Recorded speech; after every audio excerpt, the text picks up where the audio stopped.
Assalamualaikum warahmatullahi wabarakatuh. Semangat pagi, pagi, pagi. Berjumpa lagi dengan Ibu dalam pembelajaran melalui video. Dan hari ini kita akan membahas tematik untuk materi perkembangbiakan tumbuhan secara generatif. Namun untuk materi ini Ibu bagi menjadi 2 video.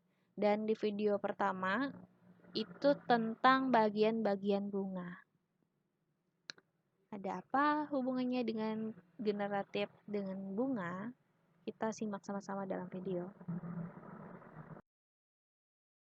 Sebelum belajar, mari kita berdoa agar mendapatkan kemudahan dalam memahami dan mendapatkan berkah ilmu yang dipelajari.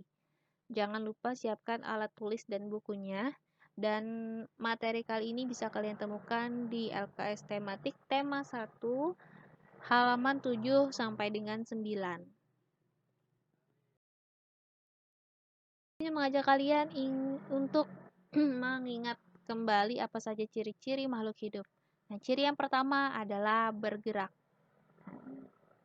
Setiap makhluk hidup pasti bisa bergerak, baik menggunakan alat gerak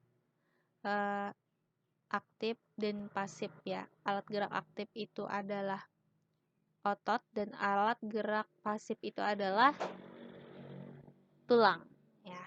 Nah, tahukah kalian bahwa selain kita bergerak menggunakan tangan, kaki, dan alat lain yang ada di luar badan, ternyata di dalam badan kita pun juga terjadi pergerakan. Nah, contohnya pada organ pernapasan, organ peredaran darah yaitu jantung, dan juga organ pencernaan. Nah, jadi dalam organ-organ itu kita tidak memerlukan perintah khusus bagi mereka untuk bekerja. Jadi mereka otomatis gitu bekerjanya. Baik, yang selanjutnya adalah makan atau memerlukan nutrisi. Nah, untuk ini, setiap makhluk hidup agar berkembang dengan tumbuh dan berkembang dengan sempurna, maka mereka memerlukan gizi ya. Jadi makan-makanlah yang bergizi, terutama sayur nih, sayur dan buah nih. Untuk saat ini kita memerlukan vitamin agar tetap selalu sehat. Nah, ciri selanjutnya adalah peka terhadap rangsang. Nah, di sini contohnya adalah putri malu. Jadi kalau kita pegang, maka dia akan bereaksi dengan mengatupkan daunnya. Ciri selanjutnya adalah mengeluarkan zat sisa. Nah, ini bisa berupa feses atau urin. Ciri selanjutnya adalah bernapas. Nah, bernapas proses memasukkan oksigen dan mengeluarkan karbon dioksida ya. Ciri selanjutnya tumbuh dan berkembang. Artinya tumbuh itu berkaitan dengan perubahan tinggi, perubahan berat ya yang ada di fisik.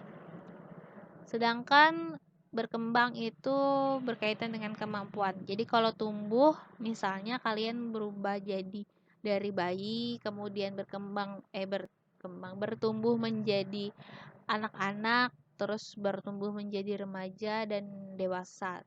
Sedangkan untuk berkembang ini biasanya berkaitan dengan kemampuan dari kalian yang kita bayi itu, misalnya hanya bisa tidur, kemudian bisa kurap, bisa duduk, bisa berdiri, dan bisa berlari. Baik, dan ciri selanjutnya yang terakhir adalah berkembang biak, yaitu kemampuan makhluk hidup untuk menghasilkan keturunannya. Nah, contohnya di sini adalah kucing, tapi yang akan kita bahas kali ini itu adalah tumbuhan.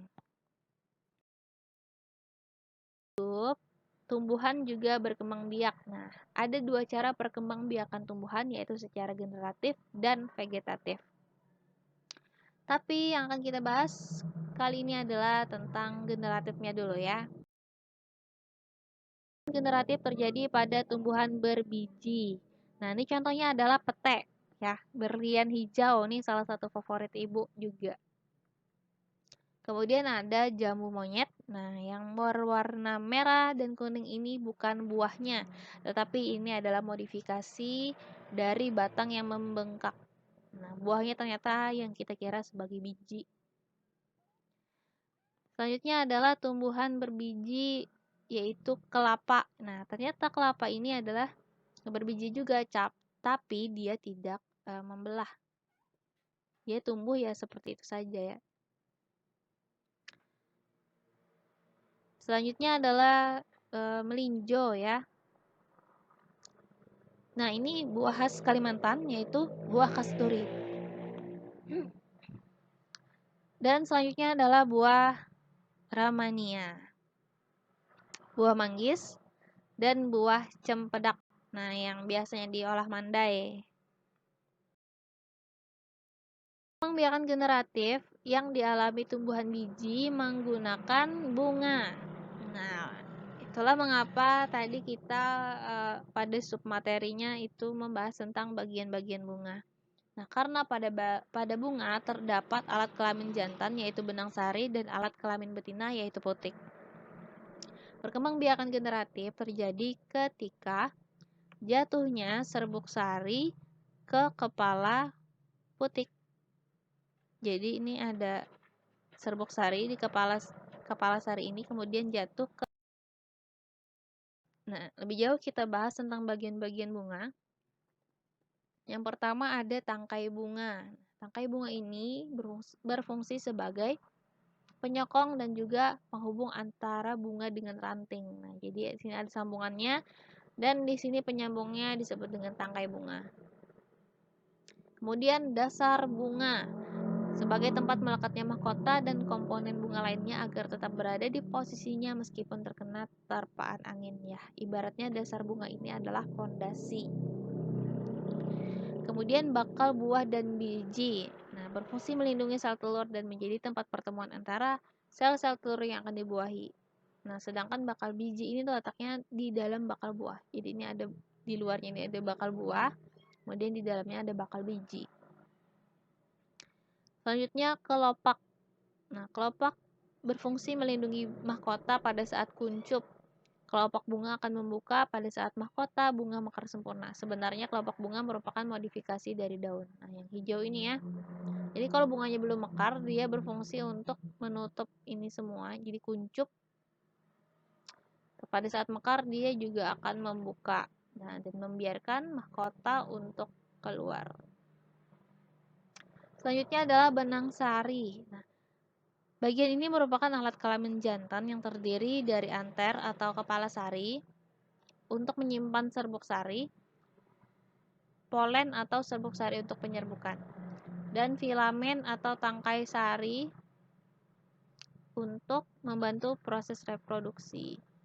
Benang sari bekerja dengan cara mikrosporangium dan spora haploid, yaitu melepaskan serbuk sari dengan bantuan agen penyerbukan. Nah, ini nanti akan mempengaruhi jenis-jenis penyerbukan sesuai dengan siapa yang membantu penyerbukan. Misalnya oleh air, oleh angin, serangga, kemudian serbuk sari. Setelah terjadi penyerbukan, maka menempel pada putik bunga yang sama atau yang lainnya. Jadi bisa saja si serbuk sari ini jatuhnya ke kepala putik yang ini atau ke kepala putik bunga tetangga ya. Tergantung siapa yang akan membantu, siapa agen yang akan membantu penyerbukan. Nah, selanjutnya adalah tangkai putik. Nah, ini ada mana nih kepala putiknya? Nah, kepala putiknya ketinggalan. Jadi ada tangkai putik yang di bagian bawah ini dan juga ada kepala putik yang di bagian atas ini. Nah, kalau tangkai putik adalah saluran penghubung antara kepala putik dengan ovarium. Nah, jadi di sini dia menghubungkan dengan bakal buah tadi ya. Organ ini untuk kepala putik, pokoknya untuk bagian putik ini merupakan alat reproduksi bunga betina. Oleh sebab itu, bagian ini mengandung sel-sel telur untuk bereproduksi. Posisi putik terletak pada tengah bunga dan terdiri dari 3 bagian yaitu stigma atau kepala putik, nama lainnya adalah stigma, stilus atau tangkai putik, dan ovarium atau bakal buah. Dan yang terakhir adalah mahkota bunga. Nah, mahkota bunga ini yang kita lihat sebagai bagian yang berwarna-warni dan ini juga ada fungsinya yaitu menarik serangga agar hinggap. Oh, jadi serangganya ngelihat, wah itu cantik nih, mampir katanya ngelihat mahkota.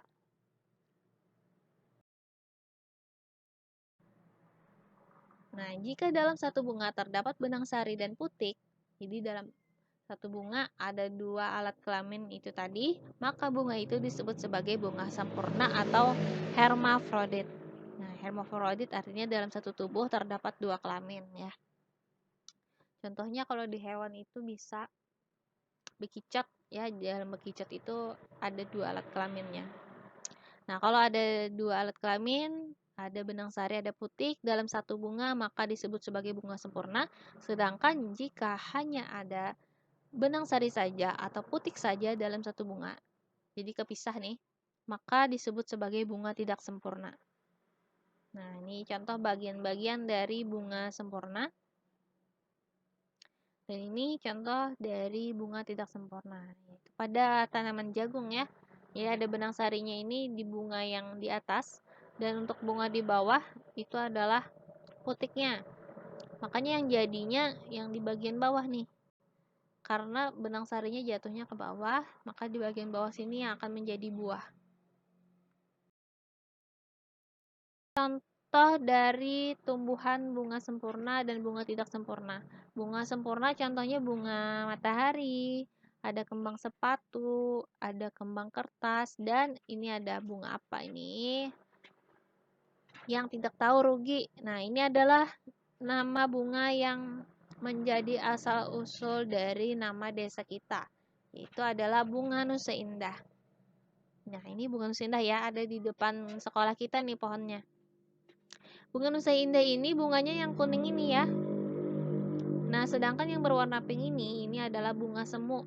Jadi bunga-bungaan. Ada modifikasi daun juga ya. Nah, contoh dari bunga tidak sempurna adalah kelapa, dan juga di bawah ini adalah bunga salak. Jadi kalau mau melakukan penyerbukan di bunga jantan ini harus menyeberang ke bunga betina. Bisa jadi satu pohon, bisa rasanya beda pohon deh. Jadi dia memerlukan manusia untuk memindahkan ini supaya bisa terjadi penyerbukan. Nah, demikian materi yang Ibu sampaikan hari ini. Jika ada yang bingung, silahkan Ibu sangat membuka kesempatan untuk kita berdiskusi di dalam grup ya. Alhamdulillahirrahmanirrahim, kita bisa menyaksikan video ini.